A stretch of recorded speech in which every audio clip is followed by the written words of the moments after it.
Hello and welcome to the first medium rare of the decade of 2020. My name is Rag Reynolds and today we have 4 stories to touch on. And now I must say, our first story is not really news as far as I'm concerned, but I would like to start off the new year with something I found actually to be quite amusing. Some other people have found it quite a serious topic, maybe not as amusing as I found it, but I personally do find this amusing. And this story revolves around the Pope, and let me just play you a video clip and you'll see what I'm talking about. So, you saw that clip, the Pope, he's doing an event, he's walking past a bunch of people, and this woman grabs him by the hand and pulls him off balance, pulls him in towards her, and she won't let go. So what does the Pope do? He smacks her hand away, he hits her hand a few times, looks at her very angrily and yells something at her. That, to me, was very entertaining. However, the reaction on social media has been very mixed. There are many people like myself who believe this was quite entertaining, think the Pope was actually in the right entirely, I believe that. But there are also a whole other group of people who think that the Pope is an embarrassment, the Pope is terrible for doing this. And with that said, I will now read you some of the responses to this from Twitter. How can she draw an 83-year-old man like that? The Pope, for that matter. I understand her wanting to be blessed by him, but she could easily have dislocated his arm there. Yes, Catholics are not peaceful. She seemed desperate, not violent. He seemed violent with no love in his heart. Is this really what Jesus would do? Isn't he supposed to be the closest person to Jesus on earth? Shame on him. You can tell from her face and gesture she waited patiently, and when Pope Francis turned away without touching her, she became desperate. He could have just been a little bit more patient and let his security release his hand rather than slapping her. Shame on Pope Francis. He reacted like an angry cat. Yeah, she was a bit on the aggressive side. He was a bit on the aggressive side. Francis has also stopped the kissing the ring tradition as to not spread germs. He is an old person, probably more frail than people expect. He's not a rag doll you can grab and play with. At least he is out there and not in the Pope-mobile. Finally, a member of the Catholic Church being the victim of unwanted hands upon their person. The Pope during his New Year message, all violence inflicted on women is a desecration of God. Also the Pope. Anyway, as I said, I think the Pope was in the right here. I also found this to be quite amusing. This is probably the first meme of the year. But let me know what you think about this in those comments down below. Do you think the Pope was in the right? Do you think the woman was in the right? Or maybe you think both of them were in the wrong, or both of them were in the right. Let me know. And now our next story is just a very, very short mention. I keep seeing on Twitter people talking about the Australian bushfires, and I've spoken about this in maybe 2 or 3 other videos already, and I don't really have much more to say on the topic, but I do keep seeing people on Twitter saying, please, can we get some more attention on this situation? So that's what I'm trying to do right now by bringing this topic up again. Check out this video while you're here. What's up, Paul?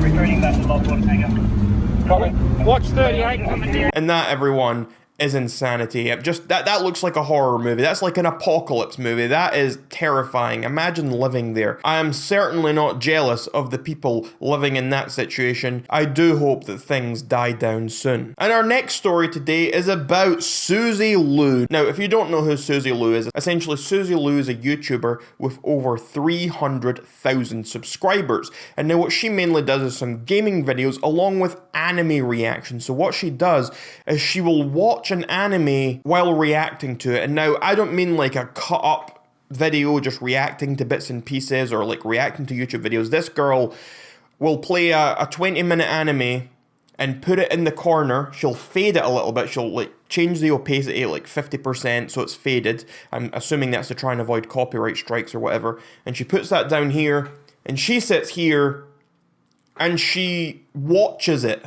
Half the time not really talking, but she watches and reacts.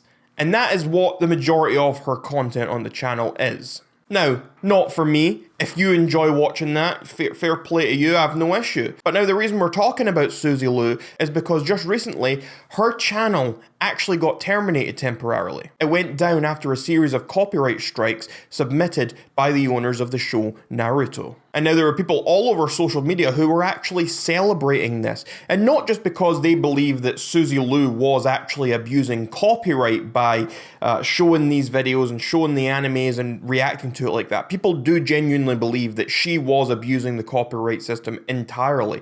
And I am inclined to agree with those people. I don't think her videos constitute fair use. When I look at those videos, you can go look at them yourself on her channel. I personally do not believe they constitute fair use. I have nothing against Suzie Lu, but when I look at these videos, I do not think that they are fair use, and that's just my opinion there. But the reason people were actually so happy about this wasn't just because they believed that she had been violating copyright, but it's because Suzie Lu apparently has a history of false copyright striking other creators. And you can see an example here on screen. This is her reasoning about this, about someone who had used a very fair use clip of her.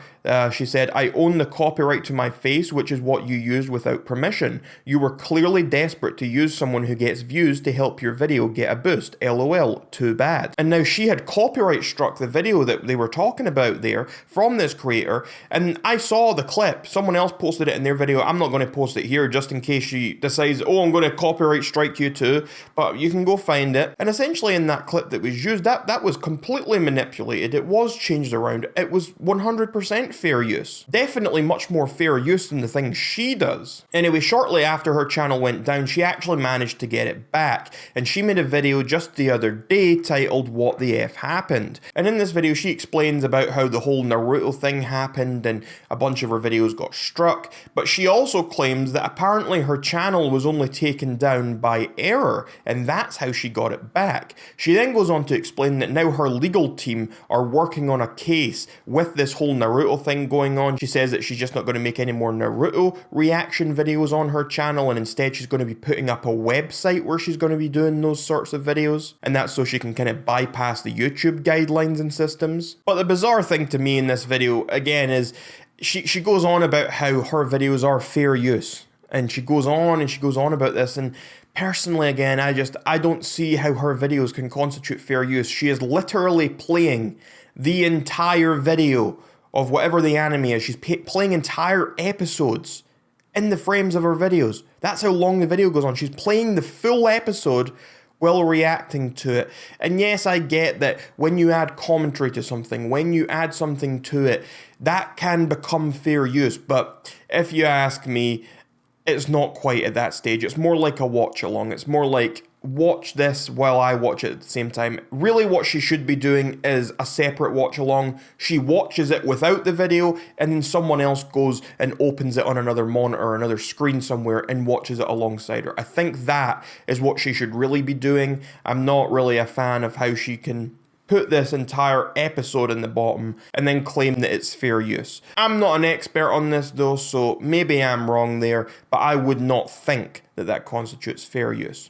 Anyway, let me know what you think about all of this in those comments down below. And our final story today is the first person to be cancelled in 2020, the first person to be cancelled across 2 decades of social media, James Charles. And what did James Charles do now? Well, it seems like this time James Charles, in my opinion, has not actually done anything worth cancelling him over. He has not done anything wrong. Basically what happened, if you're not aware, is James Charles, I think it was at New Year's, he was posting to his Instagram story, he was out, he was partying, and he was singing along to some songs, and he was singing along to some song that included the dreaded N-word. And then what happened after he posted this to his Instagram story is the rumor started to spread all over social media that James Charles had said the N-word, and now he was being cancelled. But in reality, James Charles did not say that word. If you watch the video, James Charles did not say that word. People were claiming he mouthed the word. I personally can't even see him mouthing the word, but he did not say the word. And people have been reporting this falsely. People have been commenting on this falsely. He did not say that word, and I encourage you to go check out that full clip. I'm obviously playing this for you on the screen right now, but I'm not playing it with the sound just in case this video gets hit with some sort of strike because of the music in the background. But I will leave a link to another YouTube video that plays the full thing just in case you do want to see it. But take it from me, he did not say the word in this video. But the interesting thing here to me comes back to this whole debate of not just if it's okay to say the word. I mean, that's a completely different thing entirely.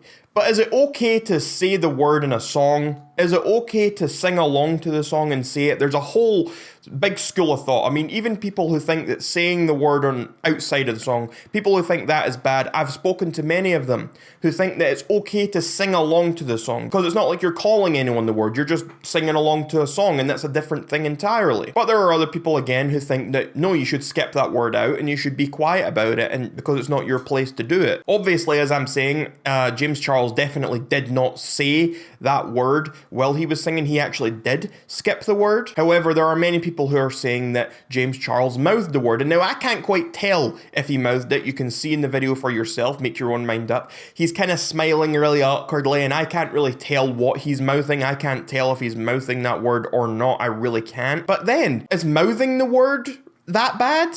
That's a question again. I'm passing this off to you. What do you think about this whole thing entirely?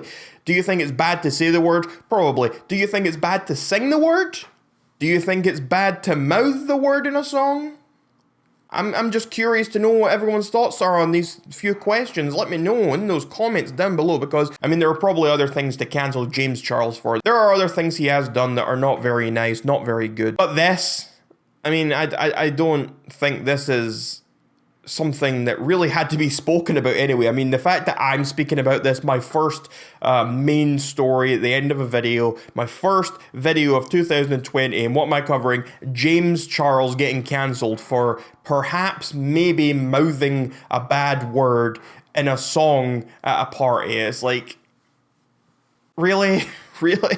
But anyway, that's where I'm going to end today's video, and as always, if you want to let me know what you think about any and all of today's subjects that we spoke about, then please let me know your thoughts in those comments down below. And also, check out my social media, my Twitter, my Instagram, check out my new Twitch stream that I just started the last few weeks, and also check out my Patreon if you want to support the channel, because my videos are often demonetized. As far as some goals for this channel this year, we're currently at just over 7,000 subscribers. I would like to hit 10,000 by the end of February, if possible. I mean, maybe that won't be possible, maybe it will. I'm aiming a little bit big. And then from there, in the rest of the year, I would be very happy if I could get to like 50,000 by the end of this year. That would be absolutely fantastic for me. Anyway, I appreciate all of the support coming from you guys. Please keep watching the videos. Please keep liking them up. Subscribe if you haven't subscribed already. Share them around. And until next time, my name is Rag Reynolds, and this was Medium Rare.